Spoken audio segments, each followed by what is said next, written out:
Hello friends, welcome to यज्ञ investment academy. आज हम बात करने वाले हैं टाटा पावर के पार्ट टू के बारे में। पार्ट वन में हमने बहुत अच्छे से कंपनी के बारे में समझा, उसके बिजनेस मॉडल के बारे में समझा, क्यों वो एक इंटीग्रेटेड पावर कंपनी कहा जाता है उसके बारे में समझा, उसके उसकी ग्रोथ अपॉर्चुनिटी मतलब उसकी मार्केट कैसी है। बहुत सारी जगहों पे है वो, मतलब पावर सेक्टर में they are present in lot of small small segment.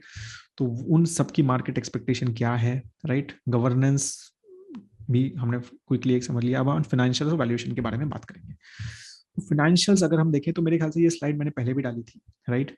Revenue के हिसाब से कि मेजरली इनका जो रेवेन्यू है वो कोल बेस्ड मतलब पावर जनरेशन से आ रहा है, राइट, और डिस्ट्रीब्यूशन से आ रहा है, राइट। और जो मेजर ग्रोथ हो रहा है वो सोलर ईपीसी जो इनका कंज्यूमर बिजनेस है वहां से हो रहा है, राइट। लेकिन एबिटा देखा जाए तो एबिटा अगर आप देखोगे तो मेजरली सबसे ज्यादा एबिटा जो है वो कोल जनरेशन से ही मेजर एबिटा है, राइट। ट्रांसमिशन डिस्ट्रीब्यूशन से आ रहा है। तो ऑब्वियसली ये जो बिजनेस है सोलर ईपीसी जो बिजनेस है इसमें अभी इनके मार्जिन ज्यादा नहीं है, जबकि थोड़े से बड़े हैं बट ज्यादा नहीं। मतलब जिस हिसाब से सेल बढ़ा है उस हिसाब से मार्जिन वहां नहीं बढ़े हैं, राइट। तो क्लियरली ये है कि जो एग्जिस्टिंग बिजनेसेस हैं that is the major, they are majorly focus, मतलब वही उनको मेजरली प्रॉफिट्स दे रहे हैं करंटली। सब्सिडी जो सोलर पावर सिस्टम है मतलब जो ईपीसी बिजनेस है, राइट, जैसा मैंने बताया, तो वो ग्रोथ देखो आप 2000 करोड़ से लेके 5000 करोड़, मतलब एक्सेप्शनल ग्रोथ। रिन्यूएबल जो इनका बिजनेस है वहां पे ग्रोथ इतनी ज्यादा नहीं है, जबकि क्योंकि ऑब्वियसली ये कोविड वाला इम्पैक्ट रीजन था, ठीक है, तो इनको ज्यादा इम्पैक्ट वहां पर हुआ, ठीक है। लेकिन क्या कहते हैं, पैड जो है वो पॉजिटिव हो गई है कंपनी नेगेटिव से, तो वो अच्छी चीज है। सोलर ईपीसी बिजनेस देखो बहुत जबरदस्त ग्रो है, तो इसके बारे में शायद हम ऑलरेडी फर्स्ट पार्ट में अच्छे से डिफाइड कर सकते हैं। आप थोड़ा सा और अच्छे से यहाँ पर देख सकते हैं कि कैसे कैसे अलग अलग इनका रूफटॉप बिजनेस और पोप सोलर पंप बिजनेस का ग्रोथ रेट हो रहा है। क्वार्टरली परफॉर्मेंस सेल्स जो है वो अगर आप देखेंगे तो मार्च वाज प्रेटी गुड, 10,000 करोड़ का इन्होंने सेल्स दिया। Majorly was because Orissa discom इनका ऐड हो गया है, इन्होंने डिस्ट्रीब्यूशन लिया है उड़ीसा में अभी, तो वहां से अभी इनका रेवेन्यू आना शुरू हो गया, रेवेन्यू रिकग्नाइज स्टार्ट हो गया, तो उसकी वजह से मेजरली वो रेवेन्यू बढ़ा है इनका इस क्वार्टर में। तो एक लास्ट 3 क्वार्टर्स वर प्रेटी डिसेंट अगर हम कंपेयर करें तो पहले से, ठीक है। प्रॉफिट्स जो हैं वो उस हिसाब से नहीं करे, बिकॉज प्रॉफिट्स का इम्पैक्ट नेगेटिव है एक्चुअली, क्योंकि जो उड़ीसा में अभी लॉस मेकिंग है वो entity, but I am sure कि वो पॉजिटिव हो जाएगी। बट करंटली अभी वो सब स्टार्ट हुआ है सारी चीजें, तो ऑब्वियसली वहां पर अभी लॉसेस वगैरह पहले के बात होंगे, तो वो अभी लॉस मेकिंग एंटिटी है, तो इसलिए प्रॉफिट्स एक्चुअली डिक्रीज हुए मार्च 2021 में, ठीक है। पैट भी, जबकि पैट जो है ओवरऑल ठीक रहा, ठीक है। नॉन, हाँ, पैट क्यों इंक्रीज हुआ, क्योंकि इन्होंने कुछ कुछ एसेट्स बेचे अपने लास्ट 2-3 महीने, मतलब तो एक साल में कुछ कुछ नॉन कोर एसेट्स बेचे, उसके बारे में बात करूंगा मैं आपसे अभी, एक स्लाइड है मेरी इसके ऊपर, ठीक है। तो 1200 करोड़ वॉज टोटल गेन हुआ था इनको उस एसेट्स के बेचने की वजह से, ठीक है। और एनुअल सेल्स अगर हम देखें तो कंपनी ने शुरू शुरू में तो काफी एक अच्छा ग्रोथ दिखाया 2013 तक, फिर नेगेटिव। और ये नेगेटिव क्यों हुआ था, मुंद्रा जो इनका प्लांट है उसकी वजह से काफी इनको लॉसेस हुए थे, तो उसकी वजह से इनका रेवेन्यू भी इम्पैक्ट हुआ था। और फिर अभी लास्ट कुछ टाइम से एक थोड़ा पॉजिटिव की तरफ वापस जाते हुए दिख रहा है, ठीक है। ऑफकोर्स ये जो मेजर इंक्रीज है लास्ट 1 ईयर में वो तो उड़ीसा की वजह से हुआ है, बट ऐसे क्योंकि ऐसा रेवेन्यू ज्यादा नहीं बढ़ा है कोविड का इम्पैक्ट की वजह से, एक्चुअली नेगेटिव था वो, बट उड़ीसा एक नया सेल आ गया इनका तो वहां पर इसलिए दिखाया वो, राइट। ऑपरेटिंग प्रॉफिट भी जो बढ़ा है, मतलब ये जो अच्छा दिख रहा है आपको, वो भी इस वजह से जैसे मैंने बताया कि वो कुछ नॉन कोर एसेट्स बेचे थे इन्होंने लास्ट 1 ईयर में, तो उसकी वजह से ये बढ़े हैं, ठीक है। स्पेस से मतलब एक्चुअल में कोविड इम्पैक्ट इनका कम दिख रहा है बिकॉज कुछ सेल किया था इन्होंने, तो प्रॉफिट वहां से दिख रहा है और सेल वहां से दिख रहा है क्योंकि उड़ीसा का जो है वहां से रेवेन्यू एक्स्ट्रा आना शुरू हो गया है, ठीक है। तो इसलिए सेल एक्स्ट्रा दिख रहा है, तो प्रॉफिट भी अच्छा दिख रहा है, सेल भी ठीक दिख रहा है, दोनों ठीक दिख रहे हैं because of two different reasons. I hope you understood. But काफी एक देखो आपने ये टाइम इन्होंने काफी खराब देखा है मुंद्रा की वजह से, क्योंकि उनकी वहां पर काफी लॉसेज हुए, राइट। बट वो अब थोड़ा थोड़ा चीजें इंप्रूव होनी शुरू हो गई है। Return on equity is not very good, it is actually flat now, it's decreasing. ROC भी बहुत ज्यादा कुछ अच्छा नहीं है, 2017 के बाद डिक्रीज ही हुआ है, राइट। तो वो ऑफ कोर्स एक कैपिटल इंटेंसिव बिजनेस का ऐसा तो नहीं होगा कि इनका आरओसी कुछ 20-25 होगा, बट यस 10% से ऊपर की हमें उम्मीद है कि होना चाहिए इस टाइप की कंपनी का, राइट। डेट डिक्रीज कर रहे हैं, तो मैंने जैसे बोला था कि काफी फोकस चल रहा है कि डेट को डिक्रीज करने का, राइट। तो अगर आप देखेंगे तो वो एक सिग्निफिकेंट डिक्रीज किया भी है, क्योंकि कुछ मोनेटाइजेशन किया है, कुछ कुछ चीजें बेची हैं। एक शिपिंग कंपनी थी इनकी, ठीक है, वो बेच दी इन्होंने टाटा एडवांस सिस्टम्स को। फिर एक एनर्जी के साथ इनका जेवी था, एक कंपनी जेवी, तो उस वो इन्होंने हट गए वहां से, तो वहां से पैसा मिले इनको। और एसईडी एक टाटा पावर की एक क्या कहते हैं, एसईडी मतलब सेल्स डिफेंस कंपनी थी टाटा पावर की, वो भी इन्होंने टाटा उसको बेच दी। तो टोटल 2600 करोड़ रुपीज का पैसा प्रोमोटर ने भी इनको डाला, सो दैट ये डेट जो है वो डिक्रीज हो। लेकिन अभी भी मुंद्रा वगैरह के चक्कर में, और डिस्कॉम जो है दिल्ली का, उसका भी बहुत चक्कर है। तो पॉजिटिव हो गए हैं कैश फ्लो में लास्ट 2 साल से, ठीक है, विच is a good news. Efficiency ratios तो कुछ ऐसा, मतलब मेजरली कुछ ऐसा मेरे को इशू नहीं दिखा। हाँ, ये मैं बताना चाहता हूँ रेगुलेटरी एसेट्स। तो अभी क्या है ना, जैसे मैं बताऊँ कि रेगुलेशन में जो ये ट्रांसमिशन, मतलब जो अपने टैरिफ है ना, वो गवर्नमेंट डिसाइड करती है अभी भी, राइट। वो कहते हैं कि अच्छा इससे ज्यादा आप नहीं कर सकते, तो उस हिसाब से इनके परचेज एग्रीमेंट्स वगैरह हैं। तो अभी डिस्कॉम क्या है, दिल्ली में इन्होंने एक टैरिफ के हिसाब से गवर्नमेंट ने एक उनको बोला हुआ है कि ठीक है भाई, अगर आपकी कॉस्ट इतनी है, आपकी पावर परचेज कॉस्ट की, आप इतने की पावर खरीद रहे हैं, क्योंकि डिस्ट्रीब्यूशन कंपनी है, तो हम इसके ऊपर इतना आपको बेनिफिट, इतना रिटर्न ऑन इक्विटी आपको देंगे। तो इस तरह का इनका स्ट्रक्चर था। 51% इनका स्टेक है उसमें, 49% गवर्नमेंट का, दिल्ली गवर्नमेंट का स्टेक है, जो दिल्ली का डिस्कॉम है इनका। लेकिन लास्ट 4-5 साल से गवर्नमेंट ने इनको प्राइस बढ़ाने नहीं दिया, जबकि इनकी कॉस्ट बढ़ गई है, कोल प्राइसेस बढ़ गए हैं, ठीक है, काफी बढ़ गए थे इनके कोल प्राइसेस। तो उसके चक्कर में कॉस्ट जो है इनकी पावर की जो परचेज था वो बढ़ गया था, लेकिन गवर्नमेंट ने इनको बढ़ाने नहीं दिया।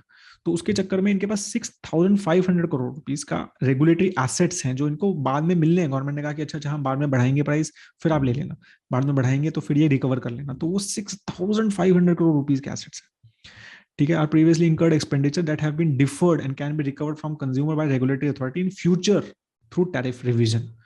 तो ये एक बहुत बड़ा पैसा है जो इनका आना है, राइट। तो ये सब चक्कर मैं आपको समझा रहा हूँ ना, ये सब है बिकॉज रेगुलेटेड बहुत है यार ये बिजनेस, राइट। और गवर्नमेंट के फिर पॉलिटिकल चक्कर कि गवर्नमेंट अगर ज्यादा इलेक्ट्रिसिटी बढ़ा देगी, अब आपको पता ही है बहुत सारी पॉलिटिकल पार्टीज तो इस चीज के ऊपर है कि हम फ्री इलेक्ट्रिसिटी देंगे, ये सब देंगे। तो गवर्नमेंट के भी फाइनेंसिस इतने स्ट्रांग नहीं है ना स्टेट गवर्नमेंट्स के, कि भाई आसानी से उसको चलो पैसा दे दें। तो ये सब चक्करों में फिर गवर्नमेंट से पैसा लेना, उसको डिले होता है, 1-1 साल 6-8 महीने के बाद मिल रहे हैं, राइट। फिर कॉर्पोरेट्स वगैरह भी कोविड वगैरह के चक्कर में और इम्पैक्ट हुआ होगा, कि जहां से पैसा आना है वहां से नहीं आया हो। तो ये सारे चक्कर हैं, ठीक है, ये इश्यूज हैं, आप ये समझिए इस बिजनेसेस में, राइट। तो इनके अच्छे खासे, मतलब 6500 टोटल रेगुलेटरी एसेट्स इंडिया में, ठीक है, 76,000 करोड़ रुपीज के पैसे डिस्कॉम्स या पावर कंपनीज को मतलब मिलने हैं थ्रू टैरिफ रिवीजन, एक्सपेक्टेड है, बट टैरिफ रिवीजन हो नहीं रहा है बिकॉज पॉलिटिकल प्रेशर है, या कोविड वगैरह की वजह से गवर्नमेंट को अच्छा नहीं लग रहा। तो वो सब चक्करों में तो कॉस्ट बढ़ रही है, लेकिन रेवेन्यू नहीं बढ़ रहा है, ठीक है।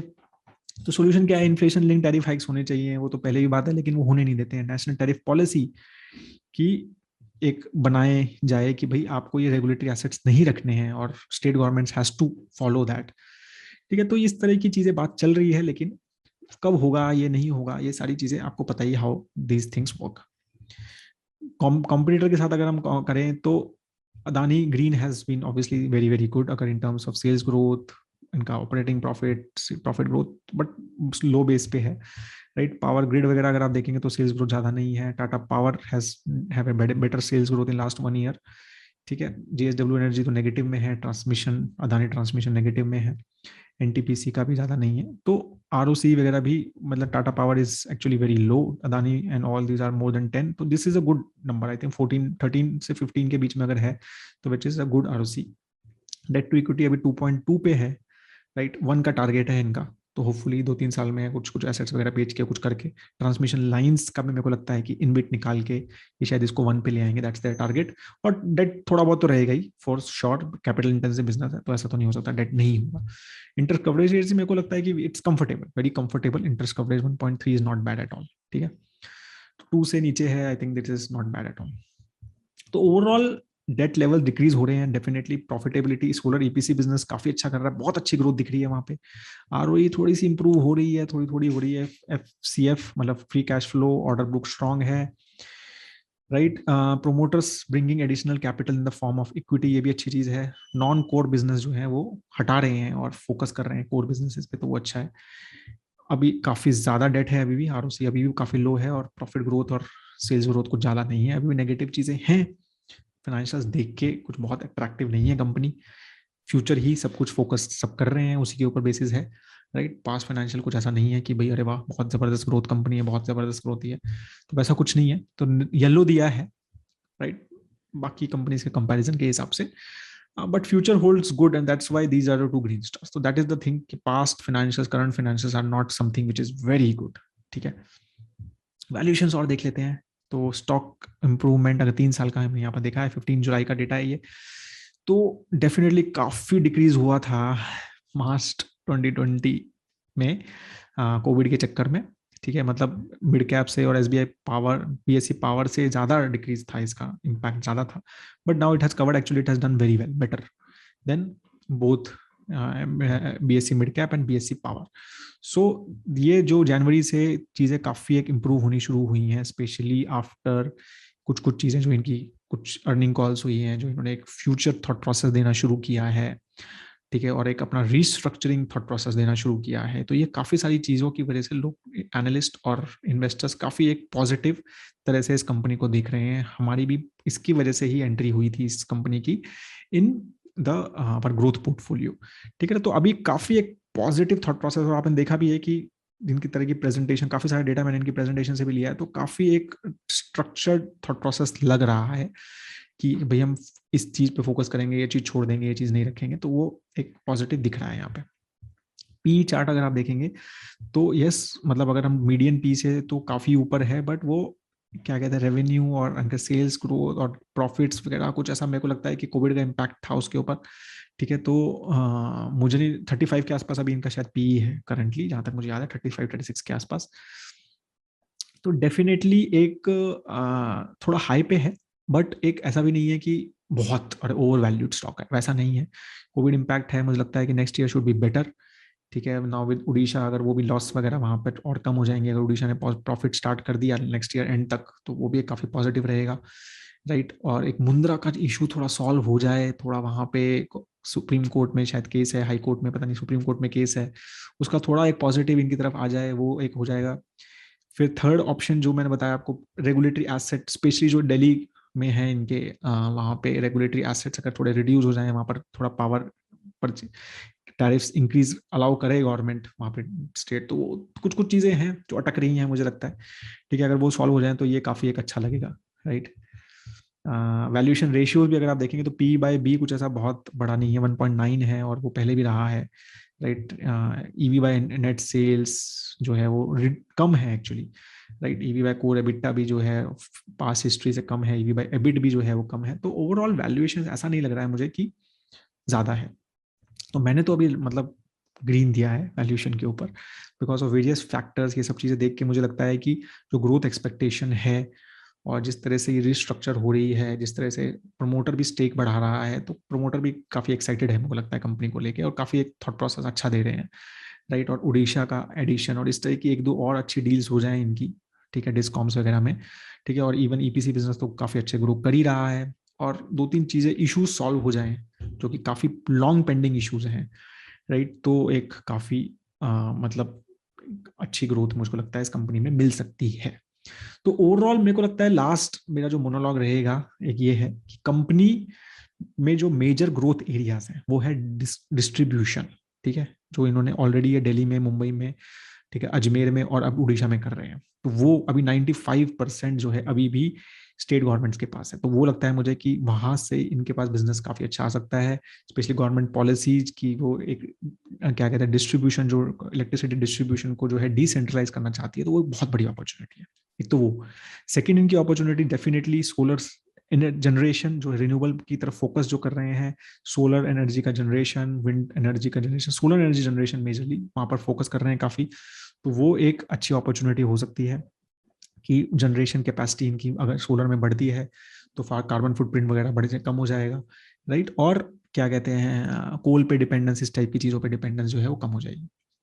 थर्ड, जो ऑब्वियसली सबसे बड़ा जो कंज्यूमर बिजनेस इनका, जो कि इलेक्ट्रिक व्हीकल के लिए charging points, solar rooftops, home automation और सोलर पंप्स, ये एक बहुत बड़ी अपॉर्चुनिटी है। इसकी तो ग्रोथ जो है मतलब consistently 50-70% plus every year, at least 4-5 साल में दिख रही है। तो एक बिजनेस छोटा बेस है, बट एक बहुत बड़ा इसका फोकस है। Negative, regulatory, too much regulatory things, tariffs जो है गवर्नमेंट डिसाइड करती है। ठीक है, अभी भी पावर एक्सचेंज और ये जो पावर परचेज एग्रीमेंट्स हैं वो उस पर बहुत कॉम्प्लिकेशन है, बहुत सारे कोर्ट केसेस चल रहे हैं इनके, राइट। इनका एक मुंद्रा प्लांट में काफी पंगा हुआ है इनका, उस चक्कर में वो प्रॉब्लम है इनकी अभी भी। और टैरिफ की वजह से जैसे मैंने बोला तो एक रेगुलेटरी एसेट्स अभी काफी ज्यादा हाई हैं, तो वो भी एक पंगा है। और कैपिटल इंटेंसिव बिजनेस है, राइट, कि अगर आपको कुछ एक नया प्रोडक्ट मिलता है वो आप ठीक नहीं कर पाते हो जो एक्सपेक्टेशन से है, तो काफी बड़ा लॉस हो जाता है। कई 1000 करोड़ रुपीज आपको इन्वेस्ट करना पड़ता है वो प्रोजेक्ट को बनाने में, और फिर उसके बाद कुछ भी इशू हो गया जैसे मुंद्रा में हुआ, और फिर आपको एक कंसिस्टेंटली 4-5 साल आपके खराब हो जाते हैं। तो वो एक बहुत बड़ा रिस्क कंपनी का रहेगा। तो risk is there. Opportunity market, yes, I think infra एक सेगमेंट है एक तरह से। ये अगर इंडिया को ग्रो करना है, पावर सेक्टर को तो ग्रो करना ही करना है, मतलब there is no other option. And government is very focused, it seems कि lot of focus on this, specially renewables पे, इलेक्ट्रिक व्हीकल्स पे, ठीक है। और क्या कहते हैं, ट्रांसमिशन के ऊपर, इनबिट वगैरह पे जो स्टार्ट किया है अभी, ये जो डिसेंट्रलाइज्ड डिस्ट्रीब्यूशन की बात चल रही है, ठीक है। फिर जो पैसा दिया है अभी डिस्कॉम्स को ताकि वो सस्टेन कर पाए, तो गवर्नमेंट की तरफ से काफी एक पॉजिटिव चीजें दिख रही हैं। तो मार्केट अपॉर्चुनिटी तो है ही, मतलब अगर इंडिया की जीडीपी 7-8% से ग्रो करेंगे तो ये सेक्टर को तो ग्रो करना ही है 8-9% से, मुझे लगता है, राइट। उसके बिना तो कैसे ग्रो करेगी जीडीपी, ठीक है। तो वो एक अपॉर्चुनिटी बहुत सारी है, specially I think consumption business में बहुत बड़ी अपॉर्चुनिटी है जो ये कर रहे हैं, राइट। और इवन जनरेशन में और डिस्ट्रीब्यूशन में, मतलब अगर प्राइवेट सेक्टर के हिसाब से देखा जाए तो मुझे लगता है कि बहुत बड़ा एक मार्केट ओपन हो सकता है। It is not just a growth of the market, it is also private players taking the share of PSUs, ठीक है। वो भी तो डबल ग्रोथ इंजन है यहाँ पे, कि शेयर भी बढ़ेगा प्राइवेट प्लेयर्स का मुझे लगता है फ्यूचर में, और ओवरऑल सेक्टर भी जो 7-8% से तो ग्रो करना ही चाहिए ओवरऑल मिनिमम, ठीक है। गवर्नेंस आई थिंक टाटा का है, तो उसमें कुछ ज्यादा दिमाग लगाना नहीं है। फाइनेंशियल्स कुछ खास ऐसा नंबर बहुत एक्साइटिंग कुछ नहीं दिख रहा है। और FY21 में भी मुझे लगता है कोविड इम्पैक्ट की वजह से, अगर कोविड नहीं होता तो शायद काफी एक्साइटिंग दिखता, बट उसकी वजह से काफी रिस्ट्रक्चरिंग हुई, तो एक ठीक नंबर दिख रहा है, बट वो रिस्ट्रक्चरिंग की वजह से दिख रहा है, it is not business growth, it is restructuring की वजह से, कुछ एसेट सेल किए और ये सब चीजों की वजह से। तो financial is looking historically okay, opportunity का ही गेम है पूरा। Valuation as I said, currently looking at, अगर अपॉर्चुनिटी देखता हूँ, वैल्यूएशन देखता हूँ, मुझे लगता है कि एक अट्रैक्टिव है वैल्यूएशन। मुझे नहीं लगता कि ओवर वैल्यूड भी नहीं लगता, और ऐसा भी नहीं लगता कि नहीं, मतलब अगर आपका 8-10 साल का थॉट प्रोसेस है और आपको वो रिस्क समझता है एक इंफ्रा सेगमेंट का, तो ये क्या कहते हैं, वैल्यूएशन मुझे लगता है ग्रीन रखते हैं, ठीक है। That is all. अगर आपको कोई क्वेश्चन है, आप टाटा पावर में काम करते हैं या फिर आपने टाटा पावर के ऊपर कुछ एनालिसिस किया है, and you think something which is I have missed या आई हैव बीन रॉन्ग, ये सब मैंने भी नया नया पढ़ा है, 15-20 दिन से पढ़ रहा हूँ पावर सेक्टर के बारे में, ठीक है। तो कुछ भी आपको लगता है तो प्लीज कमेंट सेक्शन में लिखिए, अपना एक्सपीरियंस शेयर कीजिए। पावर सेक्टर का आपका कोई नॉलेज है तो कुछ लगता है आपको कि यार ये और ऐड कर सकते हैं, तो we will have a very good healthy discussion. I will try to reply all your comments on it. Have a great time ahead. अगर कुछ और कोई आपको कंपनी लगती है कि आई शुड एनालाइज, ठीक है, तो जस्ट लेट मी नो, ठीक है। My team will start working on it, and have a great time ahead दोस्तों। जय हिंद।